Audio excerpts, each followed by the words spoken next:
Saya pribadi melihat ada kekuatan Tuhan di balik pribadi yang luar biasa ini. Ada Tuhan Yesus yang dihadirkan. Tuh, saya ngomongnya aja sambil merinding saudara-saudara. Kita nggak terfokus pada popnya gitu ya. Mau wujudnya kayak apa, tapi sebagai simbol kehadiran Tuhan. Ada Tuhan Yesus yang dihadirkan di balik kehadiran Paus Fransiskus ini. Salam damai sejahtera saudara-saudaraku terkasih pencinta firman Tuhan. Berjumpa kembali dengan Bible Learning with Father Joseph. Saudara-saudaraku, bagaimana kabar Anda hari ini? Video kali ini masih melanjutkan tentang kedatangan Paus Fransiskus ke Indonesia. Saudara-saudara, bagaimana kesan Anda? Saya tanya sekali lagi setelah kemarin menyaksikan Misa Akbar di Gelora Bung Karno. Bayangin saudara-saudara, ada 90.000 lebih umat Katolik yang hadir di situ merayakan Ekaristi bersama Paus Fransiskus di Gelora Bung Karno maupun di Gelora Madya. Luar biasa. Saya mikir ya, 90.000 orangnya banyak seperti itu. Sementara di bulan September 2024, subscribernya Romo Yosef itu ada 420-an ribu. Berarti kan ternyata banyak juga ya subscribernya Bible Learning. Saya bersyukur pada Tuhan, luar biasa. Kemarin ketika saya pergi ke Gelora Bung Karno, memang saya sedikit terlambat karena itu sekitar jam 1 saya baru datang. Itu wah, begitu banyak antusias anak sekolah, biarawan, biarawati, romo, suster, umat, mau yang muda, mau yang sudah sepuh, yang di kursi roda, luar biasa. Saya nggak melihat yang murung, semuanya semangat mau ketemu Paus Fransiskus katanya. Nah, waktu itu saya harus melewati berpapasan dengan rombongan demi rombongan. Wah, itu saya udah diulek gitu. Romo Jo, foto sana sini, foto sana sini. Itulah yang membuat saya terlambat karena kelamaan kebanyakan diajak foto. Tapi nggak apa-apa, saya senang berjumpa dengan Anda. Coba yang kemarin berjumpa dengan saya di Gelora Bung Karno, tunjukin diri Anda di kolom komen. Saudara-saudaraku yang terkasih, jujur ya, begitu melihat begitu banyaknya orang, saya cuma bilang begini, luar biasa ya orang Katolik pengikut Kristus ini, tertib, ya apa enggak? Sejak jam 12 itu sudah penuh, padahal misalnya nanti jam 5, bayangin coba, penuh tapi rapi, sesuai dengan warna kaosnya. Ada yang warna biru, ada yang warna hijau, ada yang warna putih, ada yang warna-warni. Kalau Anda kemarin pakai baju apa coba yang ke Gelora Bung Karno? Dan juga ada yang menontonnya di paroki-paroki, di gereja masing-masing atau di rumahnya masing-masing. Itu juga pada pakai seragam juga. Luar biasa. Saudara-saudaraku yang terkasih, tertib. Inilah yang menjadi salah satu ungkapan iman. Di mana iman itu harus berbicara bukan dalam tataran ibadah saja, bukan dalam tataran doa saja, tapi dalam keseharian. Itu bagaimana saya bangga banget, bukan cuma bangga sama Paus Fransiskus, saya bangga jadi orang Katolik. Rapi yo, sebegitu tertibnya, luar biasa. Nggak ada yang komplain, nggak ada yang ribut sana sini, pokoknya nurut. Itu luar biasa. Ketaatannya boleh saya ajukan jempol. Nah, saudara-saudara, selain umat yang menunggu dari jam 12 sampai jam 5, antusias menanti kedatangan Bapak Paus Fransiskus, saya yakin semua orang yang di Gelora Bung Karno, yang di Stadion Madya, ataupun yang di rumah yang menyaksikan, tahu banget di awal itu ada sebuah karya Tuhan. Gimana tidak? Saya masuk di daerah Konseleberan. Baru saya masuk ya ke daerah itu udah rintik-rintik hujan. Saya dalam hati udah ngomong, Tuhan tolong Tuhan. Tuhan tolong tunjukkan kuasa-Mu, jangan sampai ini hujannya gede. Karena apa? Kasihan banyak orang di sana akan kehujanan. Kalau mereka basah-basahan dari jam 2 itu, misalnya jam 5, nanti mereka sakit pulangnya. Ya, seperti Tuhan Yesus kan, ketika 5.000 orang itu datang kelaparan, Yesus nggak mau mereka kelaparan di tengah jalan. Dan saya liatin ya, mulutnya romo-romo, mulutnya suster-suster, mulutnya panitia, mulutnya umat-umat itu komat kamit pada waktu rintik-rintik hujan semakin lebat. ada komat kamit. Saya yakin mereka berdoa. Dan apakah Anda tahu saudara-saudara, memang beberapa orang termasuk saya langsung pakai jas hujan gitu ya. Tapi baru pakai, baru duduk, apa yang terjadi? Ajaib, mukjizat buat saya sih. Karena itu awalnya juga tebel waktu itu ya. Bayangin jam 2:30 langsung berhenti. Langsung berhenti saat itu juga. Yang membuat kami yang baru aja pakai, ya berdiri lagi, copotin lagi, bungkus lagi itu jas hujan. Demikian juga dengan umat di sana. Kami dalam hati, puji Tuhan, kami bersyukur, kami bersorak luar biasa dalam hati kami. Betapa Tuhan itu mau menunjukkan kuasanya. Tuhan mau menunjukkan kehadirannya dalam peristiwa itu. Jadi buat saya, buat Anda juga, betul-betul percayalah pada karya Tuhan yang ajaib. Padahal saya yakin ya kalau hujannya turun juga umat Katolik pasti tidak akan bergeming, tidak akan pergi. Karena bukan hujan, basah atau kering yang dicari, tapi perayaan Ekaristi bersama. Tapi Tuhan lancarkan tuh, luar biasa.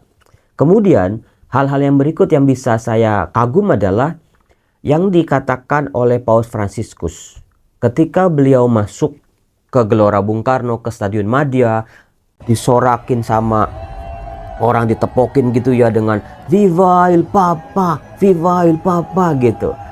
Benvenuti Papa Francesco katanya. Selamat datang Paus Fransiskus. Saudara-saudaraku yang terkasih, itu kan popnya pakai mobil ya. Itu dia melambai-lambai dengan senyumnya gitu.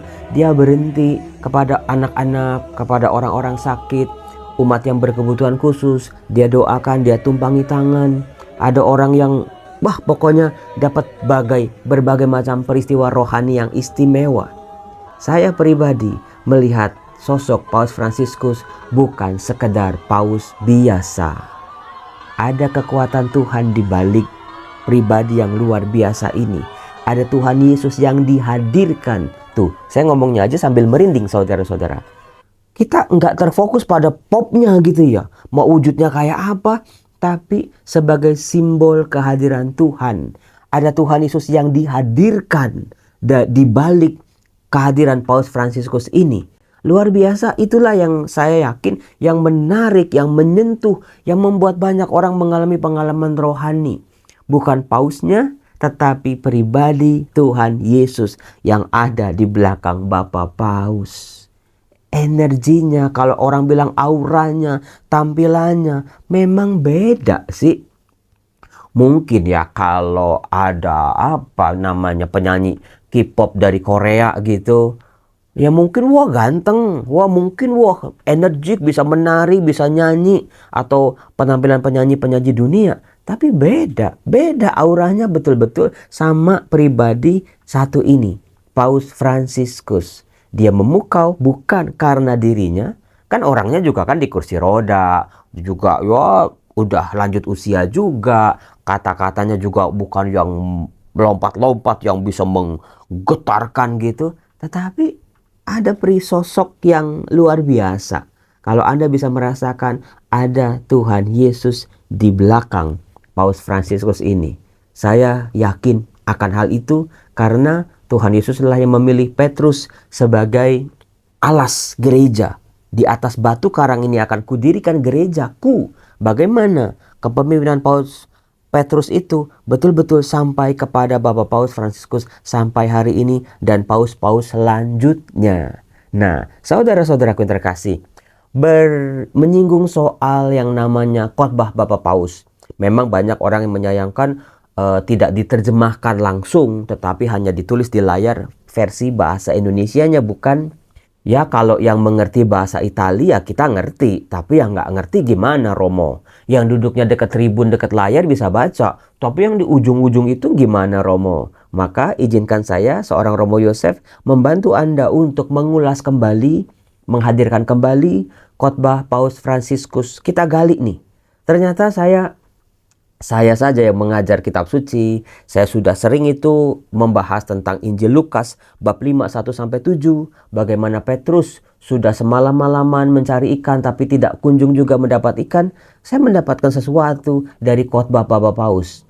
Meskipun kan khotbahnya seolah-olah membaca ya, Beliau membaca gitu pakai bahasa Itali, ya suaranya nggak kenceng, nggak menghentak-hentak gitu. Ya biasa aja beliau membaca, tapi saya menemukan sebuah tafsiran baru. Saya sampai catat di dalam handphone saya itu rete vuoto, bahasa Itali, rete vuoto, yaitu jala kosong. Di situ saya ternyata selama ini dalam membaca firman Tuhan, saya hanya fokus pada figur Petrusnya. Ya kan, saya pernah bikin videonya tuh. Bagaimana Petrus ini mengawali perjumpaan dengan Tuhan Yesus sebagai orang berdosa. Tuhan, pergilah daripadaku sebab aku ini orang berdosa. Karena dia mungkin jengkel sama Tuhan Yesus. Dia seorang nelayan, udah cari ikan gak dapet, baru aja lagi beresin jala. Yesus bilang, tebarkanlah jalamu di sebelah kanan. Itu yang bertolaklah ke tempat yang dalam, tebarkanlah jalamu untuk menangkap ikan. Itu yang dikatakan oleh Tuhan Yesus dalam Injil Lukas. Ya mungkin jengkel ya. Dikatakan, Guru, sepanjang malam aku telah bekerja keras dan kami tidak menangkap apa-apa. Saudara-saudaraku yang terkasih, bukankah itu jeritan orang zaman sekarang? Nggak dapat apa-apa, nggak menghasilkan apa-apa, bukan gara-gara kita itu diam, pengangguran, nggak berbuat apa-apa, undoing, males-malesan gitu. Kita udah memaksimalkan kemampuan kita. Kita udah berjuang, kita udah berusaha, kita udah cari jalan. Pagi, siang, malam juga dicari itu kesempatannya. Tapi Romo, seperti Petrus ini, kami tidak mendapat apa-apa meskipun kami sudah bekerja keras semalam-malaman. Dan kami bukan orang sembarangan, kami ini nelayan, ahlinya nangkap ikan. Ya kalau memang ikannya lagi nggak ada, mau diapain? Saudara-saudara yang terkasih, rete vuoto, jala kosong. Siapa yang seringkali berhadapan dengan peristiwa rete vuoto ini? Jala kosong dalam kehidupannya. Rezekinya ya nggak dapat sesuai yang diharapkan Romo. Proyeknya, tendernya gagal lagi Romo. Udah PDKT, udah lamar sini, nggak dapat juga Romo. Udah berjuang, berusaha, ningkatin segala macam kemampuan, nggak dapat juga Romo. Rete vuoto, jala yang kosong. Kami sudah bekerja keras dan tidak mendapat apa-apa. Bukan cuma soal pekerjaan dan mencari nafkah juga. Dalam hidup beriman pun kita seringkali, di Katolik mah nggak dapat apa-apa. Seringkali saya dengarnya seperti itu. Rete vuoto.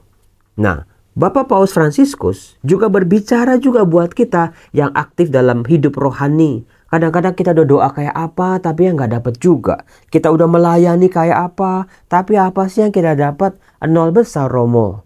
Rete vuoto itu ternyata gambaran yang dibuka oleh Pope Francis dalam khotbahnya kemarin di GBK yang membuat saya tercengang. Iya ya Romo, saya pun sering kali sebagai imam ya mengalami pengalaman-pengalaman rete vuoto. Sia-sia Romo, percuma. Saya udah berkorban, saya udah kerja keras, saya udah gedebuk-gedebuk, nol hasilnya. Ya kemarin cari kontrakan, 20 kontrakan dari pagi sampai malam saya kelilingin. Ya yang dapat paling 1-2. Untung itu masih bisa dapat 1-2 daripada kosong sama sekali, bukan? Saudara-saudara, Paus Fransiskus mengatakan, ketika jalamu kosong, meskipun kamu sudah bekerja keras, kamu sudah berusaha, kamu sudah berjuang pagi, siang, dan malam, jangan pernah berhenti. Tebarkan jalamu. Sebab kalau kita berhenti, kita nggak akan pernah dapat apa-apa. Peluangnya juga nggak ada. Tapi kalau kita sebarkan jala itu, tetap melakukan kebaikan, melakukan kasih, melakukan perdamaian, persaudaraan. Meskipun di kolom komen di medsos-medsos itu banyak juga yang pesimis, yang yang mencela, yang mencaci. Bukan itu yang dicari soalnya. Tetap tebarkan kebaikan, tebarkan kabar sukacita Injil kepada banyak orang. Bukan memaksakan iman kita kepada mereka, tetapi tetaplah wartakan Injil. Karena itu fokus kita sebagai orang beriman. Kalau begitu Romo, makasih Romo, saya mau berusaha lagi. Saya akan ingat-ingat Romo, bahwa jala saya yang kosong hari ini, saya berharap bersama Tuhan akan menghasilkan ikan yang berlimpah-limpah. Amin gak? Amin banget itu. Kemudian yang kedua yang bisa saya tarik adalah sikap dasar yang diangkat oleh Bapak Paus Fransiskus yang sebetulnya kan ya sudah dikeluarkan oleh Romo Yosef ya dalam Bible Learning. Dua sikap dasar orang beriman. Yang pertama, dia harus mendengar firman. Dengar firman betul-betul tiap hari, baca firman Tuhan. Jangan sampai harimu terlewat tanpa membaca firman Tuhan. Dengan membaca firman Tuhan kita menggali, kita memperkaya hidup spiritual kita, hidup rohani kita, santapan jiwa kita. Lalu yang kedua, menjadi pelaku firman. Pribadi-pribadi, agen-agen, atau pribadi yang menghidupkan firman itu. Bukan hanya teks hitam di atas putih, tapi sungguh menjadi nyata. Bisa terdengar, bisa terlihat, bisa dialami oleh orang-orang di sekitar kita selain oleh diri kita sendiri. Jangan bermain drama dengan kerohanian kita, dengan jubah kita, para rohaniwan, biarawan, biarawati. Jangan dalam hidup munafik bersandiwara di belakang lain, di depan lain. Itu ternyata pesan Paus Fransiskus. Nah, saudara-saudaraku yang terkasih, saya bisa angkat lagi yang ketiga, saudara-saudara. Bagus banget. Di mana yang ketiga dikatakan begini. Di akhir khotbahnya, Paus Fransiskus berkata begini, Fate chiasso, fate chiasso, fate chiasso. Itu berulang-ulang kali itu. Ungkapan fate chiasso adalah ungkapan dari bahasa Itali. Itu memang secara harafiahnya itu buatlah. Kita, fate itu jamak gitu. Fate imperatif atau bentuk perintah. Fate buatlah. Chiasso itu keramaian, kebisingan. Memang kemarin kalau saya lihat orang yang ngerti fate chiasso langsung tepuk tangan. Wih gitu, buatlah keributan, kegemuruhlah GBK ini. Fate chiasso adalah jangan sampai kunjungan Bapak Paus Fransiskus ini ya cuman kayak peristiwa biasa aja gitu. Beliau datang, gemuruh, terus beliau pergi, diem lagi. Tidak seperti itu. Beliau mengharapkan kedatangannya ke Indonesia bisa berbuah, bisa menjadi pembicaraan di banyak orang, menjadi pengaruh baik, membawa pengaruh baik dalam hidupan relasi hidup beragama, dalam iman orang-orang Katolik sendiri, dalam pelayanan gereja, kesaksian gereja di tengah dunia. Hayo bikin kebisingan. Wartakan itu. Nah, makna yang terakhir juga ada dari Fate chiasso adalah Injil ini jangan sampai Injil menjadi sunyi. Injil diam. Injil tidak bersuara. Kita sebagai para pembaca kitab suci, ayo kita gaungkan isinya. Bukan teriak-teriak di tengah-tengah jalan tentang Injil firman-firman Allah. Tapi dengan kehidupan nyata kita. Dengan kesaksian kita sebagai orang-orang Kristiani pengikut Kristus. Bapak Paus berkatakan Fate chiasso. Luar biasa itu buat saya sih. Nah, bukan sebuah kebetulan kedatangan Bapak Paus Fransiskus ini ada di awal bulan September. Yang adalah bulan Kitab Suci Nasional. Yuk, Fate chiasso. Kita ramein itu BKSN. Kita ramein itu pertemuan-pertemuan, kegiatan-kegiatan seputar kitab suci. Bagaimana supaya umatnya semakin mencintai firman Tuhan dan pada akhirnya hidupnya berbuah. Kelihatan, terasa transformasinya, pertobatannya karena disentuh oleh firman Tuhan. Termasuk juga ketika Anda merayakan Ekaristi. Setelah mendengar firman Tuhan, mendengar wejangan Bapak Paus Fransiskus, ya itu betul-betul sekarang jadi ngerti Romo bagaimana merayakan Ekaristi. Bukan yang rame-rame, gedebak-gedebuk, lagunya heboh-heboh, pakai inkulturasi macam-macam. Tapi Ekaristi sederhana yang dipimpin oleh Paus Fransiskus di GBK kemarin, itu kan, itu kalau Anda betul-betul merasakannya ya, itu ya datar oke. Sening oke. Tapi menggetarkan. Paus Fransiskus di akhir khotbahnya mengatakan mari kita silensium, kita hening. Sediakan waktu hening sejenak setelah kita membaca firman Tuhan. Biarkan Tuhan berbicara, mengendap dalam hati dan pikiran kita. Firman itu membersihkan pikiran yang kotor. Firman itu menata hati. Firman itu memberi energi kepada tangan dan kaki kita untuk bergerak. Berani. hening, berani berhadapan dengan kekosongan, berani berhadapan dengan diri kita sendiri dalam keheningan doa, berbicara dengan Tuhan Sang Maha Kasih. Itu yang luar biasa. Fate chiasso rete vuoto. Dua itu ya. Nah, yang terakhir dari saya adalah bagaimana yang berkesan juga ketika pulangnya. Jujur saya orang yang pesimis ketika, waduh ini gimana nih? Pulangnya gimana orang sebanyak itu? Kan kalau perginya kan ya masih terang, masih kenyang, masih belum capek, masih penuh energi, antusias. Tapi ketika pausnya sudah kembali, ini gimana nih orang mau pulang dalam keadaan gelap, lapar, capek, ngantuk mungkin. Tapi luar biasanya orang Katolik itu ya. Ternyata tertibnya bukan cuma datangnya doang, pas pulangnya juga. Itu yang membuat saya kagum. Waktu itu ada Romo Yus bilang sebagai MC, jangan kita langsung pulang buru-buru semuanya. Ada gilirannya. Itu nurut loh. Karena kita udah sadar kalau kita semua mau pulang. Siapa sih yang nggak mau pulang? Udah capek mau pulang ke rumah gitu ya. Nanti bisnya di mana? Mau duluan lah. Itu nggak ada. Kagak ada kemarin. Luar biasa. Buat saya itu top banget sih orang Katolik itu. Ya dihibur sama ada nyanyian, meskipun ya udah lapar juga, tapi mereka nunggu loh, nunggu betul-betul. Nggak semuanya mementingkan dirinya sendiri. TOP BGT, betul-betul. Fate chiasso-nya orang Katolik ternyata di situ tuh. Satu persatu kelompok-kelompok orang pulang. Itu memang banyak yang nunggu bis karena juga jalannya kecil ya.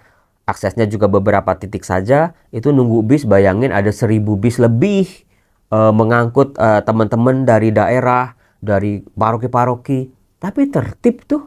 Jam 10, setengah 11 katanya sudah selesai semua. Dan membuat saya kagum adalah umat Katolik ini disapa sama petugas-petugas keamanan dari agama yang lain. Terima kasih. Wah, kita bangga banget, luar biasa. Ramah sekali. Penjagaannya juga ramah waktu itu.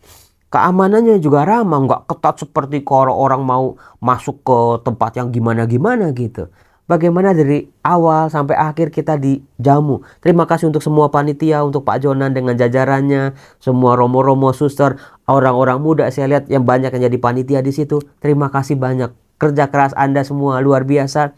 Hanya Tuhan yang bisa membalas Anda. Buat teman-teman umat-umat yang dari luar Jakarta, Anda sudah sampai rumah belum? Sudah Romo, saya yakin pasti capek. Karena ada yang langsung pulang gitu ya. Ada yang ke Lampung, ke Palembang, ke Semarang, ke Jogja, pokoknya macam-macam dah itu. Ada yang langsung pulang pada malam itu juga. Sehat selalu, semoga kekuatan Tuhan yang dihadirkan melalui Pope Francis kemarin di GBK selalu membekas menjadi memori buat kita. Entah berapa puluh tahun lagi Paus mau datang ke Indonesia ya, Paus yang berikutnya kita nggak pernah tahu. Tapi kita yakin Tuhan menyapa kita, bangsa Indonesia, gereja, dan diri kita pribadi melalui kehadirannya yang sungguh luar biasa ini. Kita doakan Bapak Paus semoga sehat selalu dalam kunjungan-kunjungan, dalam karya-karyanya menghadirkan Kristus di tengah gerejanya. Salam, Tuhan berkati.